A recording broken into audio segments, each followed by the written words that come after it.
যুবকেরা গল্প বলতে আসেনি গো, এরকম একটা একটা করে কত যুবক চলে গেছে, একটা একটা করে কত যুবতী চলে গেছে গো। তোমার যৌবনটাকে আল্লাহর বিরুদ্ধে লাগাও না গো, তোমার এই ক্ষমতাটাকে রাসূলের বিরুদ্ধে লাগাও না গো, তোমার এই ক্ষমতাটাকে মিথ্যার পক্ষে লাগাও না গো, তোমার এই ক্ষমতাটাকে আল্লাহর ঘরের বিরোধীকারীদের পক্ষে লাগাও না গো। এ যুবকেরা রূপ যৌবন আল্লাহ দিয়েছে, বুড়িরা রূপ যৌবন আল্লাহ দিয়েছে, এটা আল্লাহর রাস্তায় লাগাও, আল্লাহর রাস্তায় খরচ করো, কেননা এই যৌবন বেশি দিন নয়, আবার তুমি বার্ধক্য হয়ে যাবে।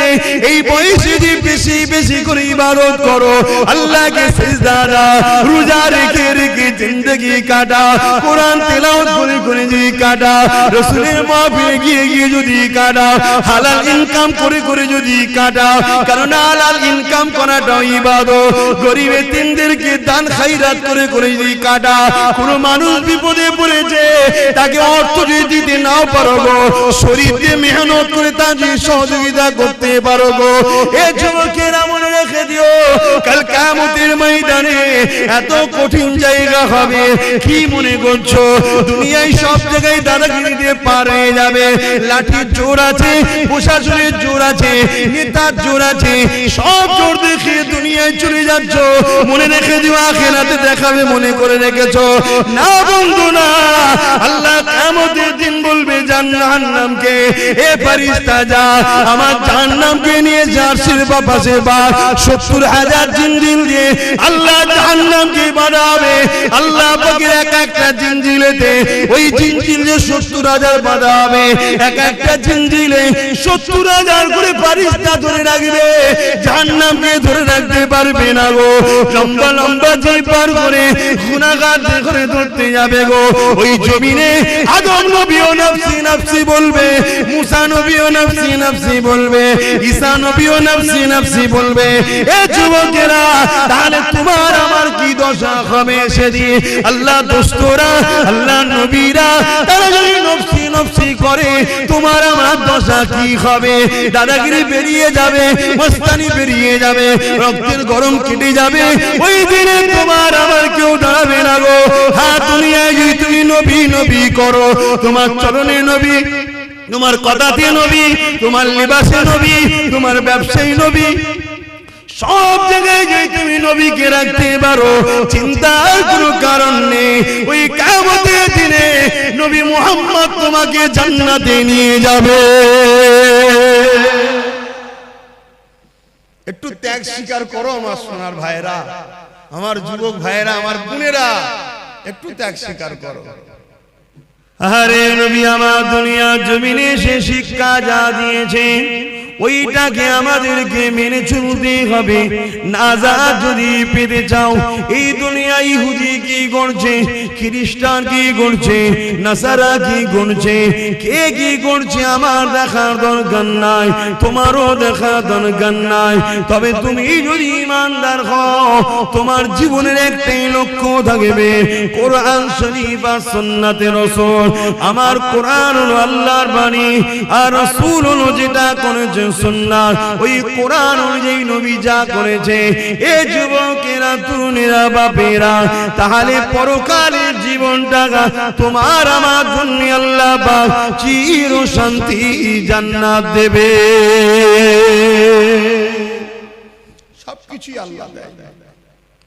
পরীক্ষা করার জন্য ফেরাউন এসেছে, নমরুদ এসেছে, সাদ্দাত এসেছে, আবু জেল এসেছে, উদবা এসেছে, সাইবা এসেছে, আবু সুফিয়ান এসেছে, হিটলার এসেছে, আর কত কত আজও আছে, কালো থাকবে। পরীক্ষার জন্য অনেককে আল্লাহ পাঠায়, কিন্তু আমাদের লক্ষ্য একটাই থাকবে, কি? আল্লাহ যেদিকে খুশি। আর আল্লাহ খুশি কার কথা মানলে? জোরে বলুন। এই নওজওয়ানেরা, আল্লাহ নবী জানিয়ে দিলেন, লা ইউমিনু আহাদুকুম হাত্তা ইয়াকুনা আহাব্বা ইলাইহি মিন ওয়ালিদিহি ওয়া ওয়ালাদিহি ওয়ান নাসি আজমাইন। বাবারা, তোমরা নিজেকে ঈমানদার মনে করো না ততক্ষণ পর্যন্ত যতক্ষণ না তোমরা তোমাদের ধন দৌলত, জমি জায়গা, টাকা পয়সা, এমনকি নিজের জানের থেকেও আমি রাসূলুল্লাহকে বেশি না মহব্বত করবে, ততক্ষণ পর্যন্ত তোমরা ঈমানদার হতে পারবে না। এই যুবকেরা, ঈমান ছাড়া কখনো জান্নাতে যাওয়া যাবে না। ঈমান কি জিনিস? এক কথাই হলো জীবনের সব কিছু থেকে আল্লাহ আল্লাহ রাসূলকে বেশি ভালোবাসা। পারবে তো? জীবনের সব কিছু থেকে আল্লাহ আল্লাহ রাসূলকে বেশি ভালোবাসা। ঘরে যাবেন, যে আয়নার সামনে দাঁড়াবেন, দাঁড়িয়ে জিজ্ঞেস করবেন, হ্যাঁ আয়না, আয়নাটা ছবি পড়বে না, ওকে জিজ্ঞেস করবেন তুই সব কিছুর থেকে কাকে বেশি ভালোবাসিস? যদি তোর আয়নার ছবি বলে যে আল্লাহকে ভালোবাসিস, জানবেন ঠিক জায়গায় আছে।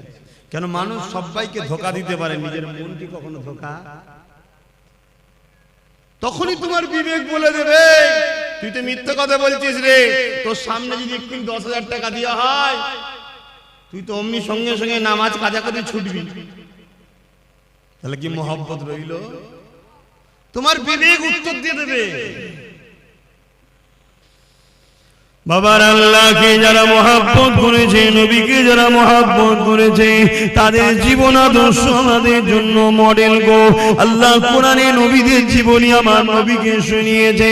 বিশ্বের মানুষের কল্যাণের জন্য মেসেজটা রয়ে গেছে। এই দুনিয়ার মানুষেরা আল্লাহর প্রেমিক যারা হবে, তাদের জিন্দেগিটা কেমন হয় সে রেখে দাও। ফেরাউন বলে একটা রাজা ছিল, যাকে আল্লাহ পৃথিবীর রাজত্ব দিয়েছে গো। একটা রাজ্য নয়, একটা দেশ নয়, পৃথিবীর সম্রাট ছিল, পৃথিবীর রাজা ছিল। তার এত পাওয়ার ছিল, এত শক্তি ছিল। সেই শক্তি পাওয়ার নিয়ে সেই নিজে একদিন নিজেকে খোদাই দাবি করে বসলো। সেই খোদাই দাবি করে দুনিয়ার মানুষকে তার দাসত্বের গোলাম বানাতে লাগলো। তার জীবনের প্রতিটা মুহূর্ত ছিল অন্যায়, তার জীবনের প্রতিটা মুহূর্ত ছিল জুলুম, তার জীবনের প্রতিটা মুহূর্ত ছিল নারী দেহ শোষণ করা, তার জীবনের প্রতিটা মুহূর্ত ছিল শরাব পান করা, তার জীবনের প্রতিটা মুহূর্ত ছিল মানুষের উপরে জুলুম করা, তার জীবনের প্রতিটা মুহূর্ত ছিল গরিবদের ঘরে কৃতদাস বানিয়ে রাখা। এই যুবকেরা, আজও যদি কেউ শরাব পান করে, আজও কেউ নারীদের শোষণ করে, আজও কেউ যদি গরিবদের উপরে জুলুম করে, অবশ্যই সেই মুসা নবীর সাথে থাকতে পারে না, সে ফেরাউনের সাথে থাকবে। ইতিহাসের পাতা সাক্ষী দিয়ে দেয়, এই ফেরাউনের আমলে ফেরাউনের ঘরে একজন মেয়ে কাজ করত, যিনার নাম হল হযরতে মাসাত্তা। গরিব মেয়ে ছিল, যা তিনটে আল্লাহ সন্তান দিয়েছিল। স্বামী হারাই তিনটে সন্তানকে নিয়ে ফেরাউনের ঘরে লালন পালন করে কাজ কাম করে জীবন যাপন করত। কিন্তু এই মাসাত্তা অন্য মানুষের মতো ফেরাউনকে কিন্তু খোদা বলে মানে না। ওই মাসাত্তা অন্তরে অন্তরে এক আল্লাহকে মেনে নিয়েছিল। ইতিহাসগুলো আমাদের জন্য কিন্তু শিক্ষা দিয়ে যাচ্ছে, তাই তো নাকি? ইতিহাস আমাদের ঘরে কি শিক্ষা দেয়? আমাদের ঘরে আমাদের ভবিষ্যৎ গড়ার শিক্ষা দেয়, আমাদেরকে জানায় ইতিহাস। এই যুবকেরা, ও আমার আম্মারা, বোনেরা, মন দিয়ে শুনে রেখে দেন, এসেছি আপনাদের পীরের বাচ্চা, নবীর খানদান, নবীর গোলাম বলে দিয়ে যায়। আজ আছি, কাল আমিও থাকবো না গো। বিশ্বাসের কোনো বিশ্বাস নাই গো। আজ আপনারা আছেন, কাল আপনারা চলে যাবে। সবাই কাফন পরিয়ে দিয়ে মিনহা খালাকনাকুম ওয়া ফিহা নুঈদুকুম ওয়া মিনহা নুখরিজুকুম তারাতান উখরা বলে মাটি দিয়ে চলে আসবে। যদি তুমি দুনিয়া জমিনে নবী নবী নবী করে যেতে পারো, তোমার উঠা বসা চাল চলন যদি নবী থাকে, তোমার সাংসারিক জীবনে যদি নবী থাকে, তোমার কারবারি জীবনে যদি নবী থাকে, তোমার রাষ্ট্রীয় জীবনে যদি নবী থাকে, তোমার রাজনীতির জীবনে যদি নবী থাকে, তোমার দেশপ্রেমে যদি নবী থাকে, তোমার মানবতায় যদি নবী থাকে, তোমার ইনসানিয়াতে যদি নবী থাকে, তোমার মানুষের ভালোবাসায় যদি নবী থাকে, এক কথায় তোমার জীবনে প্রতিটা সেকেন্ডে নবী থাকে, জেনে রেখে যে কবরের জমিনে তুমি একা থাকবে না।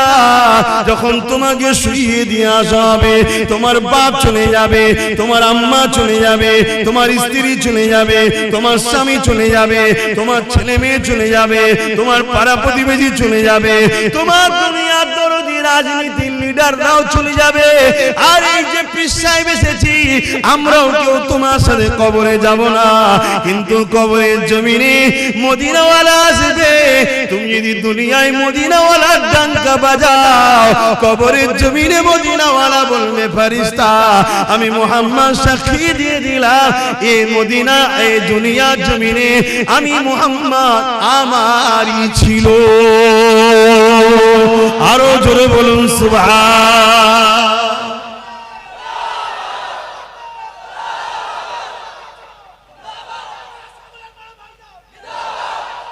আল্লাহু আকবার। 15 থেকে 50 35টা বছরের জিন্দেগির জন্য জাহান্নাম কিনে নেবেন না আমার সোনার ভাইরা।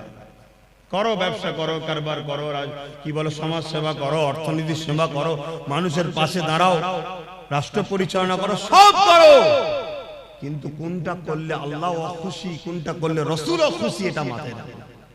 কোনটা করলে আল্লাহ খুশি, রাসূল খুশি, ওটা করো। আর ইসলাম একটা কমপ্লিট জীবন ব্যবস্থার নাম। ইসলামে শুধু নামাজ, রোজা, হজ, যাকাতের মধ্যে সীমাবদ্ধ করবেন না। ইসলাম বা কোরআনে এমন কোন জিনিস নাই যে যার সমস্যার সমাধান নাই। যুবক শোনো, ভাই আমার, যুবতী বোনেরা শোনো, তোমার মতো হাজারো লাখো যুবক যুবতী এই দুনিয়া থেকে কবে চলে গেছে, যুবক বয়সে, যুবতী বয়সে চলে গেছে। তোমার মতো হাজার হাজার যুবক মদ খেয়ে রাস্তার ধারে টলে টলে পড়ে আছে। তোমার বয়সে হাজার হাজার বোন বিধবা হয়ে যায়, ফুটপাতে পড়ে আছে, বা নিজের শরীরকে বিক্রি করে পেট চালাতে হচ্ছে। তা থেকে আল্লাহ ভালো রেখেছে না রাখেনি? শুকরিয়া আদায় করো, আল্লাহর নেমত হারামি হয়ো না। শুকরিয়া আদায় করো যে আল্লাহ আলহামদুলিল্লাহ অনেক ভালো আছি। সেই আল্লাহকে ভুলে যেও না। তিনি কি চায় তোমার থেকে? বান্দা আমায় একটু সেজদা দে, রুকু দে, আর আমার হাবিবের কথা অনুযায়ী চল, অন্য কারো কথা শুনিস না, সব ধোঁকা। আমার হাবিব তোদের আপন। জোরে বলুন সুবহানাল্লাহ। এটা আমি বলিনি, আল্লাহ বলছে। এ কথা বলা যাবে তো নাকি? এ কথাও বলা যাবে না। তবে আগামী দিন ধর্মীয় আলোচনাও সমস্যা হবে, সেই সিচুয়েশন তৈরি হচ্ছে। বাপেরা, নওজওয়ানেরা, যুবকেরা, মন দিয়ে শোনো, পরিবর্তন আবার চেষ্টা করো। কেননা এই দুনিয়াতে আমার আপনার জন্য পরীক্ষার জায়গা, আখিরাতের জমিনটা বড় কঠিন হবে। ওই কবরের জমিনটা যদি তোমার রাসূলের না হয়ে যেতে পারো, ওই কবরের জমিনে আল্লাহ বা 99টা করে সাপ দেবে গো। ওই কবরের জমিনে দেখা যাবে জাহান্নামের একটা গর্ত হয়ে যাবে গো। এ যুবকেরা, দুনিয়ার জমিনে যদি সামান্য একটু আগুনে হাত লেগে যায়, সঙ্গে সঙ্গে যদি হাতটা টেনে এলাও, তার জ্বলনটা মাসকে মাস থাকতে থাকে, তার কষ্টটা বলার মতন এত কষ্ট হতে থাকে। দুনিয়ার যে আগুন দেখছো, ওই আগুনটা জাহান্নামের আগুনের কাছে তো বড় পেন নাই গো। জাহান্নামের আগুনকে 70,000 বার ধোয়ার পরে তারপরে আগুনটা তৈরি হয়েছে গো। এ যুবকেরা, গল্প বলতে আসেনি গো, এরকম একটা একটা করে কত যুবক চলে গেছে, একটা একটা করে কত যুবতী চলে গেছে গো। তোমার যৌবনটাকে আল্লাহর বিরুদ্ধে লাগাও না গো, তোমার এই ক্ষমতাটাকে রাসূলের বিরুদ্ধে লাগাও না গো, তোমার এই ক্ষমতাটাকে মিথ্যার পক্ষে লাগাও না গো, তোমার এই ক্ষমতাটাকে আল্লাহর ঘরের বিরোধীকারীদের পক্ষে লাগাও না গো। এ যুবকেরা, রূপ যৌবন আল্লাহ দিয়েছে, বুড়িরা রূপ যৌবন যৌবন আল্লাহ দিয়েছে, এটা আল্লাহর রাস্তায় লাগাও, আল্লাহর রাস্তায় খরচ করো। কারণ এই যৌবন বেশি দিন নয়, আবার তুমি বার্ধক্য হয়ে যাবে। এই বয়সে যদি বেশি বেশি করে ইবাদত করো, আল্লাহকে সিজদা দাও, রোজা রেখে রেখে জিন্দেগি কাটা, কোরআন তেলাওয়াত করে করে যদি কাটা, রাসূলের মাহফিলে গিয়ে গিয়ে যদি কাটা, হালাল ইনকাম করে করে যদি কাটা, কারণ হালাল ইনকাম করাটাও ইবাদত। গরিব এতিমদেরকে দান খায়রাত করে করে যদি কাটা, কোন মানুষ বিপদে পড়েছে তাকে অর্থ যদি দিতে নাও পারো গো, শরীর দিয়ে মেহনত করে তার সহযোগিতা করতে পারো গো। এ যুবকেরা মনে রেখে দিও, কাল কিয়ামতের ময়দানে এত কঠিন জায়গা হবে। কি মনে করছো দুনিয়ায় সব জায়গায় দাদাগিরি দিয়ে পার হয়ে যাবে? লাঠির জোর আছে, প্রশাসনের জোর আছে, নেতার জোর আছে, সব জোর দেখে দুনিয়ায় চলে যাচ্ছ। মনে রেখে দিও আখিরাতে দেখাবে মনে করে রেখেছো না বন্ধু না। আল্লাহ কিয়ামতের দিন বলবে জাহান্নামকে, এ ফেরেশতা যা আমার জাহান্নামকে নিয়ে জার্সির পাশে বা 70,000 জিনজিল দিয়ে আল্লাহ জাহান্নামকে বাঁধাবে। আল্লাহ পাকের এক একটা জিনজিলেতে ওই জিনজিলে 70,000 বাঁধা হবে, এক একটা জিনজিলে 70,000 করে ফেরেশতা ধরে রাখবে, জাহান্নামকে ধরে রাখতে পারবে না গো। লম্বা লম্বা জিপ পার করে গুনাহগার করে ধরতে যাবে গো। ওই জমিনে আদম নবীও নফসি নফসি বলবে, মুসা নবীও নফসি নফসি বলবে, ঈসা নবীও নফসি নফসি বলবে। এ যুবকেরা, তাহলে তোমার আমার কি দশা হবে সেদিন? আল্লাহ দোস্তরা, আল্লাহ নবীরা তারা যদি নফসি নফসি করে, তোমার আমার দশা কি হবে? দাদাগিরি বেরিয়ে যাবে, মস্তানি বেরিয়ে যাবে, রক্তের গরম কেটে যাবে। ওই দিনে তোমার আমার কেউ দাঁড়াবে না গো। হ্যাঁ, দুনিয়ায় যদি তুমি নবী নবী করো, তোমার চরণে নবী, তোমার কথাতে নবী, তোমার লিবাসে নবী, তোমার ব্যবসায়ী নবী, সব জায়গায় যে তুমি নবীকে রাখতে পারো, চিন্তার কোনো কারণ নেই। ওই কিয়ামতের দিনে নবী মুহাম্মদ তোমাকে জান্নাতে নিয়ে যাবে। একটু ত্যাগ স্বীকার করো আমার সোনার ভাইরা, আমার যুবক ভাইরা, আমার বোনেরা, একটু ত্যাগ স্বীকার করো। কেন তোমরাই কিন্তু সবকিছুর মূল। এখন আগামী দিন তোমাদের বাচ্চারা পশ্চিম বাংলা এবং ভারতে কোরআন, মসজিদ, মাদ্রাসা নিয়ে জলসা মাহফিল নিয়ে, আল্লাহ নিয়ে, রাসূল নিয়ে মাথা তুলে বাঁচতে পারবে কি পারবে না, সেই পরিবেশটা তৈরি করা মুসলমানদের ঘরের যুবক তোমাদেরই দায়িত্ব। তোমার ধর্ম তুমি পালন করো, তোমার মসজিদে তুমি যাও, তোমার মাদ্রাসায় তুমি আসো, তুমি এখান থেকে দিন শেখো, এই মাদ্রাসা বানাও, এখানে তুমি আসো, একে পিয়ার করো, তাহলে তোমার বাচ্চা কিন্তু তোমায় দেখে দেখে শিখবে। সর্বপ্রথম শিক্ষা কিন্তু দেখে শিক্ষা, তাই তো নাকি গো? আর তুমি যদি দুনিয়ায় রাসূল ছেড়ে দাও, তাহলে কিয়ামতের দিন রাসূল পাবে মনে হয়? কি গো বলছেন না কেন? রাসূল পাবেন? আমার আলোচনায় অসুবিধা হচ্ছে যুবকদের? আল্লাহর রাস্তায় বোঝো। আর তোমরা যুবক যত মাহফিলে ভিড় করবে, তত ইবলিসের মাথায় বাজ পড়বে। 1 লক্ষ বুড়ো মাহফিলে ভিড় করলে ইবলিসের অত টেনশন নেই। বাপেরা খারাপ নেবেন না, হাকিকতটা বুঝাচ্ছি, কারণ আপনারা একদিন যুবক ছিলেন। 1 লক্ষ যুবক মুরব্বী বাপ মা যদি মাহফিলে ভিড় করে, ইবলিসের অত টেনশন নেই। কিন্তু 10,000 যদি বোন আর ভাই যদি মাহফিলের দিকে খেয়াল করে, ইবলিসের মাথায় বাজ পড়ে যাবে। উরি সর্বনাশ, উরি সর্বনাশ। কেন? ও জানে মুরব্বী বাপটা আর হয়তো 2-5 বছর, কথা বুঝছেন না? তারপরেই কিন্তু ওর পর থেকে লিভার কেউ নেই, ওখানে ইসলাম শেষ।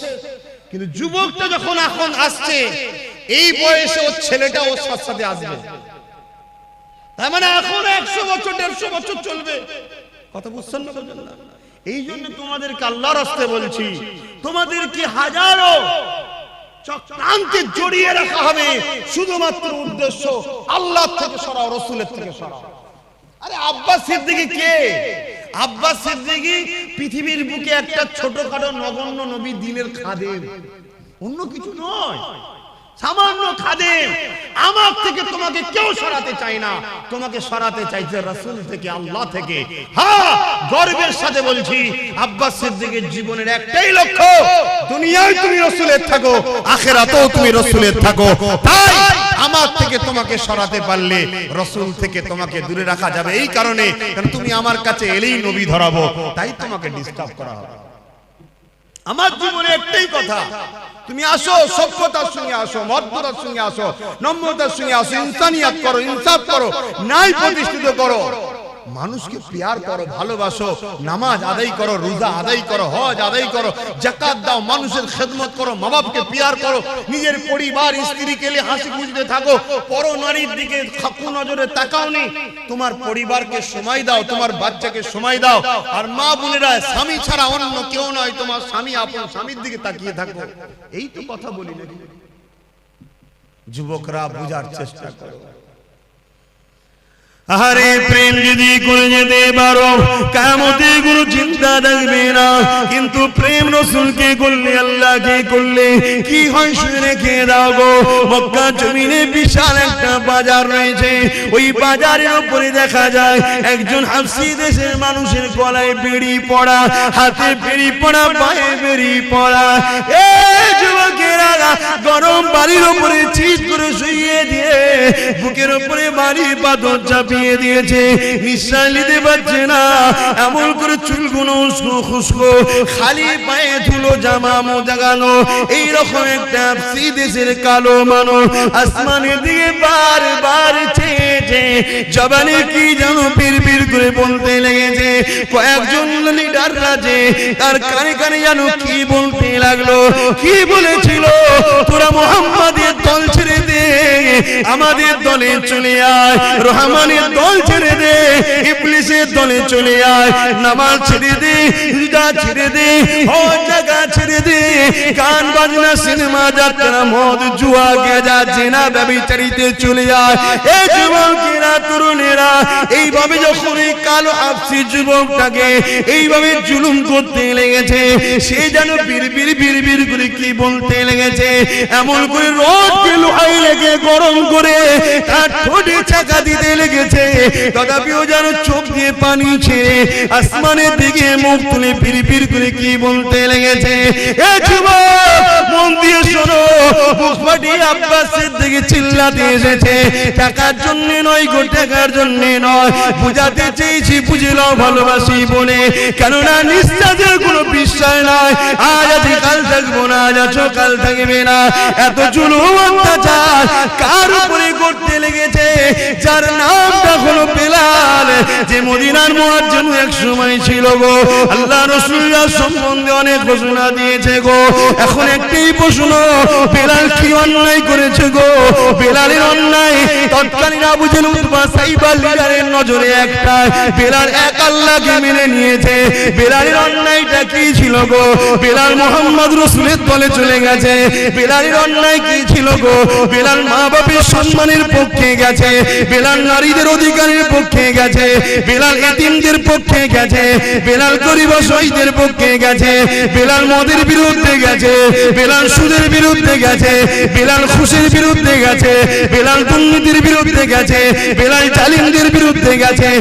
এক কথায় এই জমিনে শান্তি প্রতিষ্ঠিত করবে যে মুহাম্মাদের দিকে গেছে, তাই বেলালের উপরে এত জুলুম গো।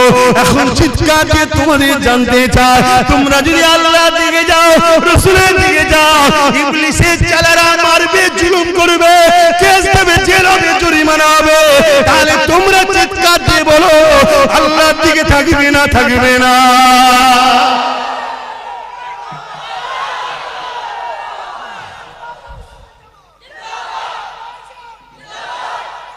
আল্লাহু আকবার। পারবে বেলালের মতো মার খেতে? সে পরীক্ষা নেবে না, আল্লাহ চিন্তা নেই, সে নিলে তো আমাদের ইমানের সব দিক দিয়ে পালা, অবস্থা বুঝেই নেবে, চিন্তা নেই। তবে আল্লাহ যাকে ভালোবাসে একটু পরীক্ষা করবে না, করবে না? তুমি পরীক্ষা করো না, তোমায় কেউ যদি বলে ভালোবাসে, পরীক্ষা করো না? তুমি কেউ নয় যদি পরীক্ষা নিতে পারো, সবকিছুর মালিক যিনি, তিনি পরীক্ষা নেবে না, দুটো হাত দিলাম, দুটো চোখ দিলাম, দুটো কান দিলাম, দুটো পা দিলাম, নিঃশ্বাস দিলাম, আজও বাঁচিয়ে রেখেছি। মায়ের পেটে ছিল, খাইয়েছি, দুনিয়ায় আসার আগে মায়ের স্তনে দুধ দিয়েছি, খেয়েছে, জমিনে গাছ লাগাই ও ফল দিই আমি, সে আল্লাহ একটু পরীক্ষা নেবে না? পরীক্ষা যেই নেবে উনি মন খারাপ করলে হবে? তবে হ্যাঁ, আমাদের জন্য তো অনেক ফেসিলিটি আছে, যে ফেসিলিটিটা সাহাবারা পায়নি বা অন্যান্য নবীরা পায়নি, আমরা কিন্তু অনেক ফেসিলিটি পেয়েছি। কি? আমার রাসূল জানিয়ে গেছে। যদি ভয় লাগে অন্তরে অন্তরে মানো, চুপচাপ থাকো, বুঝতে দিও না কাউকে তুমি আল্লাহ মানো, রাসূল মানো, চুপচাপ থাকো।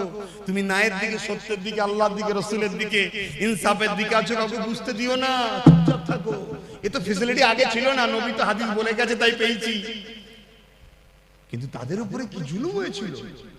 হ্যাঁ, আজকে এত মা বোন, আহা, আজকে ঘরে কারো অভাব নেই, তারপরও ফিরি পেলে সব ছুটছে, সব ছুটছে, পর্দা জর্দা হয়ে যাচ্ছে। কি গো বাপ, পর্দা করা ইসলামে কি ফরজ? ফরজ কি ফরজ? ফরজে আইন। আমার মা পর্দা করলে সবার মায়ের পর্দা হয়ে যাবে নাকি? না, এত বড় ফরজ, যেখানে জান্নাতের দরজায় লেখা আছে দাইয়ুস লা ইয়াদখুলুল জান্নাত, দাইয়ুস কোনদিন জান্নাতে যেতে পারবে না। দাইয়ুস কে? যে মুখমণ্ডল, হাতের গাঁটের বাইরের অংশ, পায়ের গাঁটের নিচু অংশ ছাড়া বাকি জায়গাটাকে কোনো অংশই দেখা যায় পরপুরুষের নজরে, ওইটাই হলো দাইয়ুস। ওটা স্বামীর দেখা হয়, বাকি জায়গাটুকু নয়। বাকি এই মুখমণ্ডল, হাতের গাঁটের বাইরের অংশ, পায়ের গাঁটের বাইরের অংশ ছাড়া বাকি জায়গা যা আছে স্বামী ছাড়া কারো দেখার হক নেই। কথা বুঝে আসছে? আজকে আমরা কি করছি? এই ওয়াজ করলে আমার মা বোনের হয়তো অনেক মনে করতে পারবে তোমাকে এসব ওয়াজ করতে হবে না, আমার ইচ্ছা আমি যা খুশি করো। মা, ইচ্ছা বলে কিছু নেই, আমার বলে কিছু নেই। আব্বাস সিদ্দিকী যা চিল্লাচ্ছে, আব্বাস সিদ্দিকী নয়, জবান দিয়েছে আল্লাহ, আমার নয় গো মা, ব্যবহার করতে দিয়েছে, সময় হবে কেড়ে নেবে। এই হাত আমার নয়, আল্লাহ দিয়েছে। চোখ আমার নয়, আল্লাহ দিয়েছে। কান আমার নয়, আল্লাহ দিয়েছে। এই কিডনি আমার নয়, আল্লাহ দিয়েছে। নিঃশ্বাস যে টানছি আমার ক্ষমতা নয়, মা আল্লাহ দিয়েছে, আল্লাহ দিয়েছে। আল্লাহ মা তোমাকেও সুন্দর করেছে, বোন তোমাকে সুন্দর করেছে, আল্লাহ বিবস্ত করে দেয়নি। অতএব আল্লাহর জন্য চলো, দেখো, শিক্ষা নাও, শিক্ষা নাও। যুবকেরা শুনে রেখে দাও, নারীরা বড় দুর্বল হয়ে গো, নারীরা বড় কমজোর হয়ে গো। তথাপিও পৃথিবীর বুকে আল্লাহর জন্য, নবীর জন্য, আমার রাসূলুল্লাহর উম্মত উম্মতিদের মধ্যে থেকে সব থেকে প্রথম যিনি জান দিয়েছে, তিনি কেউ নয় গো, তিনি পুরুষ নয়, তিনি একজন নারী। কি নাম? সবই তো আল্লাহ করে জানো, তো মায়েদের মতো কেন হচ্ছ না? বোন মায়েরা এই মায়েদের মতো হবে। যুবকেরা, খুব একটা যে বয়স হয়েছে আম্মা জান সুমাইয়া তা নয়, হালকা বয়স রয়েছে, একটা সন্তানও রয়েছে, স্বামীও রয়েছে। এমন সময় কিন্তু গোপনে গোপনে আমার আল্লাহকে আল্লাহ বলে মেনে নিয়ে, নবীকে রাসূল বলে মেনে নিয়ে হক শান্তি ধর্ম ইসলামে প্রবেশ করেছে। তৎকালীন আবু জিল, উতবা, সাইবা, আবু লাহাব যারা লিডার নেতৃত্ব দিত, এমন করে তারা জুলুম অত্যাচার শুরু করে দিল আম্মা জান সুমাইয়ার উপরে। যুবকেরা, তরুণেরা, আব্বারা, আম্মা সুমাইয়ার উপরে কত জুলুম করেছিল। অর্ধ উলঙ্গ করে দুটো ঘোড়াকে নিয়ে এসেছে, আম্মার পায়ে দড়ি বেঁধেছে, ঘোড়ার পায়ে দড়ি বেঁধেছে, ঘোড়াকে ছুট কাটিয়েছে। আম্মা জানের পিঠের কোমরে চামড়াটা খিসড়ে খিসড়ে গুটিয়ে গুটিয়ে গুটিয়ে কাদের কাছে জড়ো হয়ে গেছে। যুবকরা ভেবে দেখো তো দেখি, সামান্য একটু চৌদা গালে খেয়ে যেতে লেগেছ, তাহলে আম্মার উপরে কি জুলুম হয়েছে। আম্মা এই অবস্থাতেও আম্মার বুকে আবার ভারী পাথর চাপিয়ে দিয়েছে। গরম মরুভূমির বাড়িতে পিঠের গোশত সেদ্ধ হয়ে যাচ্ছে। এই অবস্থাতে বলেছিল, এ সুমাইয়া, আল্লাহর নবীর দল ছেড়ে দে, আমাদের দলে চলে আয়। আম্মা সুমাইয়া বলেছিল, রে জালিম, জান একদিন বেরিয়ে যাবে, কিন্তু আমি আমার আল্লাহ আল্লাহ রাসূলকে ছাড়বো না। এ যুবকেরা তরুণীরা আব্বারা এমন করে এক বল্লম নিয়ে আম্মা সুমাইয়ার অন্তরে আঘাত করে দিল। আম্মার শরীরটা দুটুকরো হয়ে গেল, বুক চিরে কলিজা বেরিয়ে গেল, পিছন থেকে বুক দিয়ে পিঠ দিয়ে বেরিয়ে গেল। এ যুবকেরা আব্বারা তরুণেরা আমার আল্লাহ বা ফেরেশতাদেরকে বলতে লাগলো, এ ফেরেশতারা দেখলে দুনিয়ার জমিনে তোরা বলেছিলিস মানুষ বানাবে না, ফিতনা করবে ফিতনা করবে। আমার আল্লাহ বলল ফিতনা করবে আলাদা মানুষ, প্রেম করবে আলাদা মানুষ। আমার প্রেমিক সুমাইয়া প্রমাণ করে দিল এই জমিনের উপরে যত সূর্য উঠবে চাঁদ উঠবে ততদিন দুনিয়ার মুখে আমার প্রেমিক সুমাইয়ার আলোচনা থাকবে।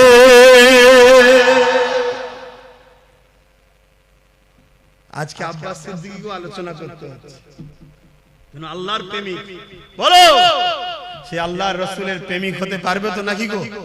জান মাল সব দিয়ে প্রেমিক হতে হবে। দুনিয়ায় কারো কথা শুনলে চলবে না, আমাদের ঘরে মুহাম্মদ রাসূল এবং আল্লাহর কথা শুনে চলতে হবে, তাই তো নাকি? তাহলে বলুন জীবনের শেষ নিঃশ্বাস পর্যন্ত নিজেদের জান মাল দিয়ে আল্লাহ আল্লাহ রাসূলের জন্য কারা নিজের জীবনকে উৎসর্গ করতে পারবেন? হাত তুলে দেখান। নারে তাকবীর, নারে তাকবীর। যে হাতগুলো উঠেছে আল্লাহ কবুল করেন, বলুন আমিন। আরো জোরে বলুন আল্লাহুম্মা আমিন। যদি কেউ জান্নাতে যেতে না চায়, হাত না তুলতে চায়, বেকার তার জন্য দোয়া আছে। আমার বেকার তাকে কষ্ট দিলাম না, তাই তো সে বেচারি যেতে চাইছেন, আমি কেন ধরে টানতে যাব? আল্লাহ কবুল করো। কিন্তু এই হাতগুলো কতটা ভালো, ঠিক আছে না? শুধু তুলে দিলেন। ভাইরা নওজওয়ানেরা, প্রেম যে নেই তা নয়, অবশ্যই দুনিয়ায় যদি ঈমান না থাকবে আল্লাহ পাক দুনিয়াকে ততদিন রাখবে।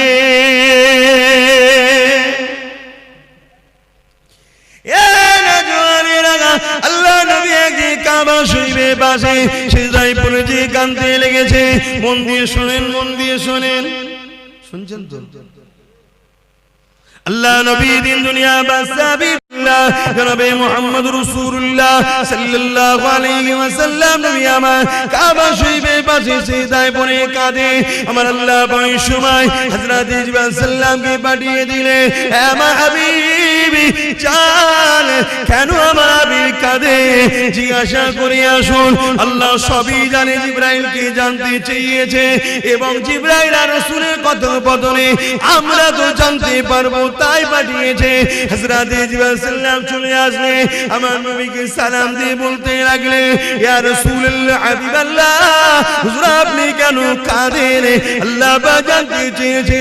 আল্লাহ নবী বলেছে, জিবরাইল রে, এ জিবরাইল, অন্যান্য নবীর উম্মত উম্মতিরা অন্যায় করেছে, ভুল করেছে, আল্লাহ পাক তাদের উপরে রাগ করে বেজার হয়ে সেই নবীর উম্মত দেখরে, কওম দেখরে, যেমন আজ জাতি আছে, সামুদ জাতি আছে, সবাইকে ধ্বংস করে দিয়েছে। আমার উম্মত উম্মতিরা দুনিয়া ধোঁকায় পড়ে শয়তানি খেয়ালে পড়ে অন্যায় করে ফেলবে, ভুল করে ফেলবে। আল্লাহ জানো তাদের উপরে আযাব গজব দিয়ে ধ্বংস না করে দেয়, এই জন্য কাঁদতে লেগেছি। এ যুবকেরা, কার জন্য এখনো বেঁচে আছো? দেখো দুনিয়ায় কি ফিতনা হতে বাকি নেই। বড় দুঃখের বিষয়, সোশ্যাল মিডিয়ায় দেখা যাচ্ছে আজকাল কিছু ছেলে তৈরি হয়েছে সেই জাহিলিয়াতের যুগের মতো, নিজের মায়ের ইজ্জত পর্যন্ত লুটছে। এখন কিছু ছেলে বেরিয়েছে জাহিলিয়াত যুগের মতো বোনের ইজ্জত লুটে নিচ্ছে। এখন কিছু ছেলে বেরিয়েছে জাহিলিয়াত যুগের মতো স্ত্রী সৈপন সর্বে যদি কন্যা সন্তান থাকে তাকে দিবস করিয়ে দিচ্ছে। তথাপি আল্লাহ এই দুনিয়া আযাব গজব এখনো দেয়নি গো। তবে দেরি করবে না, সময় খুব তাড়াতাড়ি হয়ে এসেছে। নবীর ভবিষ্যৎবাণী অনুযায়ী খুবই তাড়াতাড়ি দুনিয়ায় আযাবের গ্রাস হয়ে যাবে গো।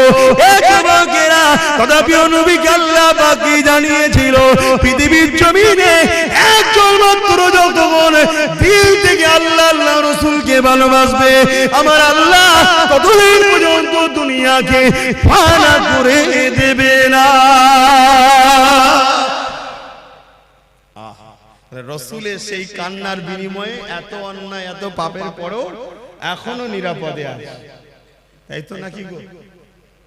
তাহলে সেই নবীর ঘর মাদ্রাসা, কোরআনিয়া মাদ্রাসা বা খানকা হলো ইলমে বাতিনির মাদ্রাসা। ইলম দুই ধরনের, আল ইলমু ইলমানি, একটা জাহিরি অপরটা বাতিনি। কথা বুঝে আসছে? জাহিরি ইলম হলো ফলের খোসা, আর বাতিনি ইলম হলো ফলের ভেতরের অংশ। কথা কি বুঝতে পারছেন? ওই ফলের ভেতরের অংশটাকে হেফাজত করতে গেলে বাইরে খোলা দিতে হয়, জাহিরি ইলম দিতে হয়। জাহিরি ইলম না থাকলে ও পীর সাহেব আবার বেদাতি হয়ে যাবে, ভণ্ড হয়ে যাবে। এই জন্য জাহিরি ইলম বাতিনি ইলম দুটো দরকার। আর বাতিনি ইলম ছাড়া নবীর দিদার পাওয়া যায় না। জোরে বলুন সুবহানাল্লাহ। আর 15 মিনিট সময় নেব, 4টে পর্যন্ত হবে। আপনারা বিরক্ত হচ্ছেন?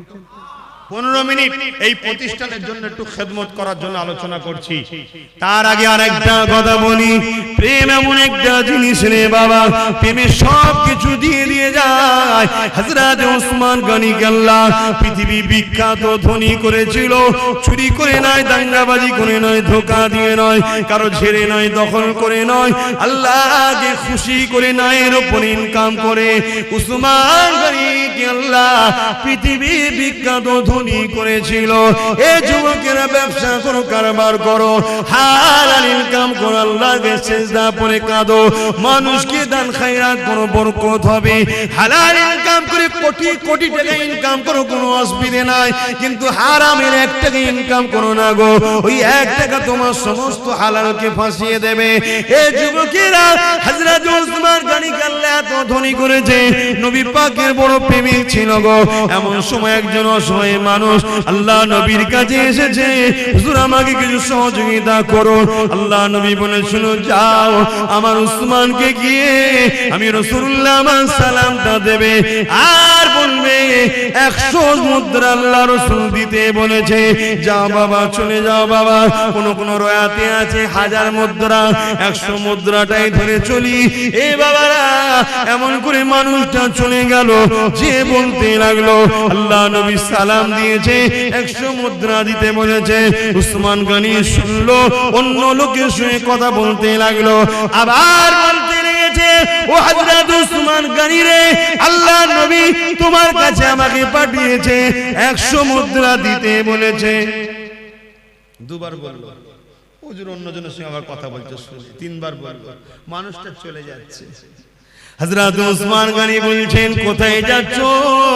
ওই সময় বলেছেন, হুজুর আপনি তো আমার কথার গুরুত্ব দিচ্ছেন না। ওসমান গনি চৌদি পানি এসে যায়, কি কথা বলছো আল্লাহর বান্দা, তোমার কথা গুরুত্ব তো বলা হতে পারে, আমার জান, আমার ঈমান, রাসূল তোমাকে পাঠিয়েছে। যখন তুমি বলো নবী পাঠিয়েছে, 100 মুদ্রা দিতে বলেছে, উসমানকে নবী স্মরণ করেছে, শুনে আমার দিলটা বড় হয়ে গেছে। যতবার বলো 100 মুদ্রা করে ঠিক করেছি, তুমি যদি বারবার বলে যেতে, তোমার জন্য 100 করে বাড়াতে থাকতাম। এ আল্লাহর বান্দা রে, আমার রাসূল তোমাকে পাঠিয়েছে শুনে আমি বড় খুশি। 3বার বলেছো, 300 মুদ্রা দিয়ে দিলাম। প্রেম কাকে বলে? প্রেম কাকে বলে? আল্লাহু আকবার।